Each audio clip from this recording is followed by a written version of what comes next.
Hello. Today's video is about infantilization and narcissistic parents. Narcissistic parents never want their children to grow up. A child is much easier to control than a self-sufficient adult, after all.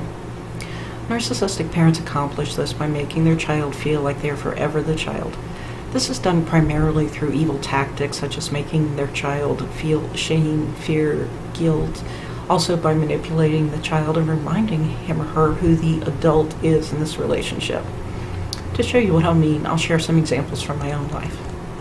I was a teenager in the 1980s. My friends were wearing makeup by the 8th grade and dating by the same time.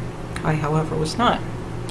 Also, although my mother had told me for years that I could date at 16, when I met my husband just prior to turning 17, my mother went completely ballistic when I said I wanted to date him. Her abuse quickly hit its peak, and all because I said I wanted to date, and I called her out on saying that I could at 16. She refused to let me date him until 1 week before my 18th birthday. Another way my mother and many other narcissistic mothers keep their children childish is to control their appearance. My mother's dressed pretty much the same way my entire life, and she always tried to make me dress like her, especially during my childhood. As an adult, my mother would still buy me clothes that are in her taste, not mine. When I was 29, she got us matching shirts for Christmas that year.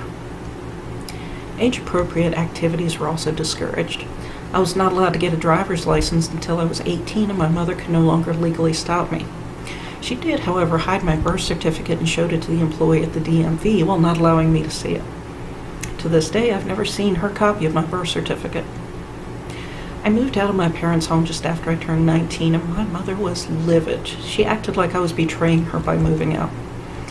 It seemed she took it as much more of a betrayal than as a natural course of events.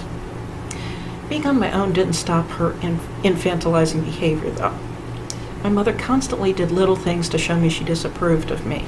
She would insult my home or the town where I live, my car, and even my pets constantly. Behaviors like this are not only painful for a child, no matter what that child's age, they also create a deep insecurity and anxiety in the child. A child can grow up overly dependent on the abusive parent. When a parent treats a child as if mother or father always knows best, it ruins the child's ability to trust her own instincts and intelligence. Once an infantilized person realizes what's happening, reversing the damage takes a long time and a lot of work. I was 16 when I began to see my mother's opinions weren't good for me, but they were good for her. As of the time I'm making this video, I am now 47, and I still have doubts about myself a lot more often than I care to admit. Even so, the amount of time and energy I've put into shutting out her behavior has been worth it to learn to trust myself more. I recommend running to God immediately. Ask Him, is this okay? Should I do this or not do this? Or whatever questions you have. I found it very valuable to question pretty much everything. Do I really like this? Why do I feel that way? What will happen if I do or don't do this? What will benefit me? Getting to know yourself and not the self that your parent tried to make you into is invaluable. The better you know your true likes and dislikes, the less doubt you'll have and the more you'll trust your own decisions. One way to get to know yourself is to learn your Myers-Briggs personality type. I found it to be an indispensable tool for getting to know myself. You also have to learn to trust your instincts. Infantilization ruins one's ability to trust their own instincts, unfortunately.